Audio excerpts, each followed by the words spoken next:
There we go. Good afternoon, everybody. I just want to make sure that you're able to hear me. Yes. Thank you.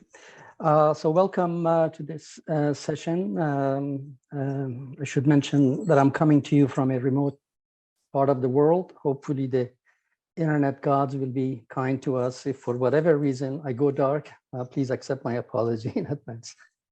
In the few minutes that we have together, I'd like to talk about a major reality that is upon us in the survey research world when we have to deal with the new realities of digital age. And that has to do with being able to make useful, reliable inferences when working with imperfect data. The presentation outline, as always, I like to start with what I would call the big picture. Talk about traditional inferential paradigm that more and more is becoming in the rear view mirror. Talk about things that have changed. Talk about hybrid sampling, one of the common methodologies in the digital age, which is perhaps a code name for working with samples that have compromised representation, and hence the topic of this conversation, which is making inference, reliable inference from imperfect data. And then I will close with a few last words. The big picture, I think it is incredibly important for us researchers to always keep the total survey model in mind. There are different ways of unpacking this concept. Perhaps a simple way would be to think about these various pillars of total survey error, meaning sources that would allow error to creep in to our surveys, things that have to do with sampling, things that have to do with instrumentation, things that have to do with processing and then dissemination. And of course, when you unpack these nodes, they will have their own subnodes. So it's important to have a holistic view when we conduct surveys, because undue focus on one node will be at the expense of other nodes and will create weak links. As far as the traditional inferential paradigm, we have all learned in survey sampling courses that if you have a target universe, and from that universe you take a probability-based sample, then you can make, through magic of weighting, meaningful and reliable inferences about the target population. So that's sort of textbook. There are some serious requirements from this paradigm. The number one requirement is that you have to start with a complete frame, and you have to use a probability-based method so that every unit will have a known selection. And perhaps the most challenging requirement that we are struggling with, perhaps all surveys are struggling with, is this doozy problem of response rate. Unless you have high rates of response, traditional inferential machinery may not be able to do its magic. And the reason why I'm claiming that things are changing, and hopefully I don't have to convince anybody, we know that survey response rates are declining. We have been conducting an address-based survey for a client for the past 10 years, and this simple chart shows how the response rate to this survey has been declining. And this is, as the title shows, an address space with push to web. But declining response rates are not unique to ABS. This chart shows the same thing with a telephone survey, the behavioral risk factor surveillance system, which again, as you see, the response rates are on decline. I should add a footnote here. There are some serious concerns about how these response rates are calculated, because most CADI surveys these days struggle to secure response rates that are higher than single digit. I'm not going to get to political dimensions of this, but the point that I want to bring up is that response rates even to CADI surveys are declining. So some of the other changes is that we are experiencing is that There was a time that people used to get really upset about mode effect, and it was considered some kind of taboo. But now, in light of the other challenges that we have in the survey research world, mode effect is paling in importance. And one can actually go as far as saying that perhaps using different modes, you can attract different cohorts and therefore end up with a more well-rounded group of respondents. Same thing can be said about multi-frames or hybrid samples where there is mix and match going on. Again, not too long ago, this methodology was considered only good for commercial surveys, for market researchers, and not good enough for us.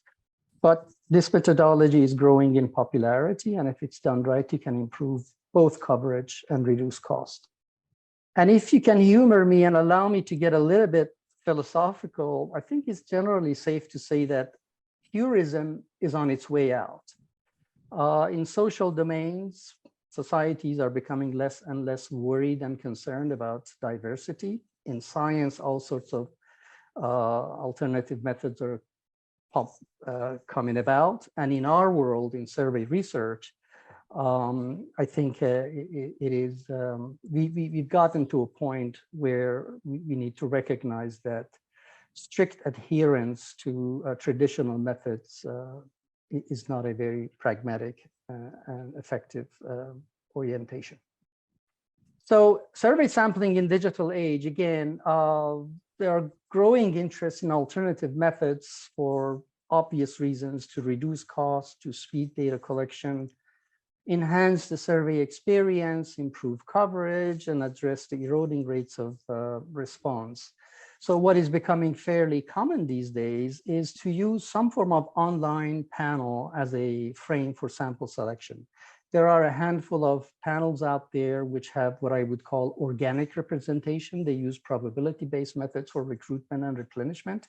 And there are endless number of other types of panels that use convenience methods of sampling for recruitment. But what's becoming very popular is a mix and matching process where you take a probability-based sample, perhaps an ABS, and mix it with a supplemental sample from an online panel. When it comes to working with these samples, these hybrid samples that oftentimes have compromised representation, and again, hence back to the topic of the survey, working with data that it's not perfect. Some folk just take various data and stack them up and work with that. Well, that's wrong. And did I say it's wrong? But it's really wrong. A better way of that, of dealing with mixed or hybrid samples, is to weight these samples and then stack them up and work with that. But that's not a very effective way, because it doesn't address how these samples need to be combined in an optimal fashion. It ignores the fact that the various samples may have been weighted differently, and especially when you're dealing with one of the sample components that is fairly small, that sample must have been weighted very coarsely. So the correct way, although very arduous, is what's called composite estimation, whereby you weight each sample separately, and from each sample you develop your point estimates, and then you go about some optimal way of blending these two together. I don't mean to get into a lot of boring and dry mathematics, but just a little bit of that. The way composite estimation works is that if you have, for example, two samples and you want to generate or estimate mean, one gives you y bar 1, the other one gives you y bar 2. And the composite estimation has this form, where you, again, mix them in some kind of blending fashion. The simplistic way is to assume that alpha, which is the composition factor, is 0.5, meaning that you give equal weight to each of these 2 point estimates, but that's not optimal. In fact, the optimal composition factor alpha has to be produced by minimizing the mean square error of the composite estimate, which, if we can assume that the two estimates are reasonably unbiased through magic of weighting, then this becomes simply the minimization of the variance of y bar. And if you go through some math, it shows that the variance of y bar, which would be a quadratic function of alpha, can be minimized when the alpha takes this form, a ratio of the variances of individual point estimates. But again, as you're getting the sense of it, this methodology is very cumbersome and piecemeal and has all sorts of inefficiencies, which unfortunately I don't have time to go through it. But hopefully you already sense that this is a very, although mathematically sound, it is a very tedious process. So the method that I would like to introduce, and again, I apologize for not having time to go through all the mathematical details. There is a good bit of mathematical derivation, but and I have a full paper on this that I will be happy to share. But for now, just to give you a flavor for it, if you take your individual surveys and post-stratify them, and here for the sake of convenience and without loss of generality, I'm assuming that there is only one post-stratum.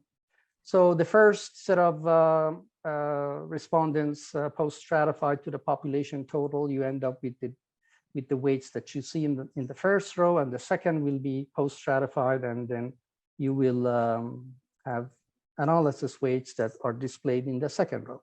But again, this is piecemeal. You have to weight these various components, and sometimes you have multiple sample components.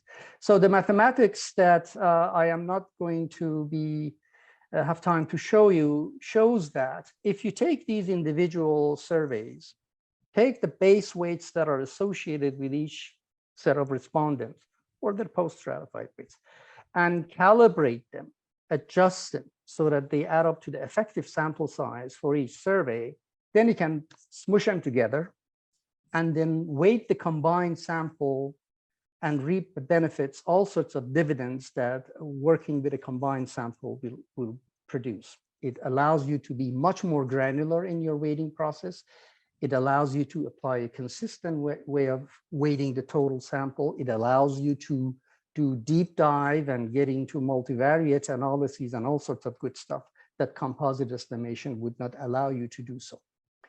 So to wrap it up, the new realities of the accelerating digital age include the fact that traditional survey research methods are really not cutting it anymore due to coverage issues, time issues, cost issues. Alternative methods, specifically hybrid methods where you mix and match different samples, are becoming more pragmatic and growing in popularity. But we should also keep in mind that perfect coverage and long and arduous questionnaires, high response rates, these are things of the past, and we should avoid them. And at the same time, as I mentioned, undue allegiance to traditional methods just for the sake of preserving the optics. I can't tell you how often I hear that. It is really disingenuous. So back to the topic of this presentation, making reliable, useful inferences from imperfect data. First of all, we have to be cognizant and don't whitewash the limitations of alternative methods. There are no panacea. These other methods are not necessarily perfect, but we have to recognize their limitations. And at the same time, all reasonable measures must be taken in order to increase response rate, which is critical. And surveys need to, these days, apply more comprehensive and weighting adjustments to counter the growing problems of coverage and non-response. If I can take a quick minute, the excellent presentation that was just made by other presenters, if I remember correctly, it was mentioned that the weighting included gender, age, race, and geography. I think it is very important these days for general population surveys to include corrections to socioeconomic benchmarks, especially for a survey that has to do with financials. You have to include corrections with respect to, for example, education, income, employment status, marital status, in order to eliminate more of the bias that lower response rates are producing. And then the literature is becoming flooded with a whole bunch of complicated and unscalable methodologies as we deal with the realities, the new realities of the survey research world. We need these methods need to be scalable, approachable, and not just for the academicians. And then at the same time, it is important for methods that we use, again, to be approachable, and the composite weighting option that I have presented here hopefully will be one such method. And of course, transparency. It is really important as we experiment with new methods, it is important to be honest and transparent about the positives and negatives of these methods, so that we begin to find our way towards effective methodologies. And that is it. I thank you for your time. And if there are any questions, you will answer them at the end. And if you have more questions, my contact information is here.